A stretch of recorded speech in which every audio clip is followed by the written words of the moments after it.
E aí, turma, eu me chamo Anderson, sou discente da UERN. Agora eu vou resolver uma problemática passada em aula da disciplina de Lógica Matemática pelo professor John de Lima. A problemática é a seguinte: demonstre que, se um número inteiro é divisível por 6, então 2 vezes esse inteiro é divisível por 4. Isso aqui a gente pode resolver usando uma tabela lógica, por conta que há um conectivo se, então, e duas proposições. A primeira sendo um número inteiro é divisível por 6 e a segunda sendo 2 vezes esse inteiro é divisível por 4. Vamos chamar essa primeira proposição de que e a segunda proposição de que, certo? Numa tabela verdade, a gente já sabe e podemos provar que o seguinte: isso aqui, se um número inteiro é divisível por 6, vamos usar, por exemplo, o 6. Vamos usar a hipótese, tá? Esse 6 é divisível por 6? Sim. E ele dá um número inteiro que o resultado dá 1. Então, 2 vezes esse 6, 6 vezes 2, é divisível por 4. Dá 4. Aqui dá 12 sobre 4.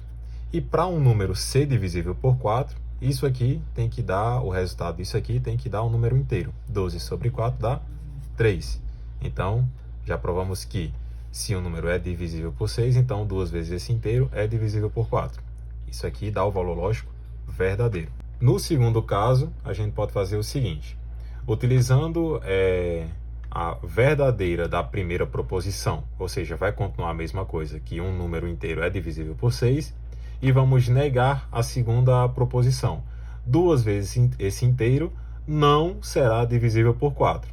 Ou seja, como é que a gente vai provar isso aqui? Vamos usar o mesmo caso de 6, certo? Que 6 é um número inteiro divisível por 6, vezes 2 sobre 4. Aqui vai dar 12 sobre 4. Esse resultado aqui, para esse valor lógico ser verdadeiro, esse número aqui, o resultado disso, não pode ser inteiro. Só que 12 dividido por 4 dá 3. Então, é um valor lógico falso. Vem para cá. No terceiro caso, a gente pode fazer o seguinte: usando, continuando aqui a tabela verdade, vamos negar a primeira proposição. Se um número inteiro não é divisível por 6, então 2 vezes esse inteiro é divisível por 4, já que o que aqui continua verdadeiro, certo? Nessa primeira proposição, para um número inteiro não ser divisível por 6, a gente pode usar qualquer outro número existente no universo do conjunto dos números inteiros. Ou seja, o 5, o 10, o 20, 30, qualquer outro número que vocês imaginarem. Vamos, por exemplo, usar o 10, que o 10 não é um número divisível por 6, já que 6 sobre 10 não dá um número inteiro, certo? Então, 10, continuando a proposição, vezes 2 sobre 4, correto? Aqui, 10 vezes 2 dá 20 sobre 4, igual. Para isso aqui ser verdadeiro, ele precisa dar um número inteiro. Então, 20 dividido por 4 dá 5, que no caso é correto. Ou seja, o valor lógico dessa proposição aqui, dessa sentença no final, vai ser um valor lógico verdadeiro. Porque em algum momento dessa proposição sendo falsa, vai existir um número que vezes 2 sobre 4 dê outro número inteiro.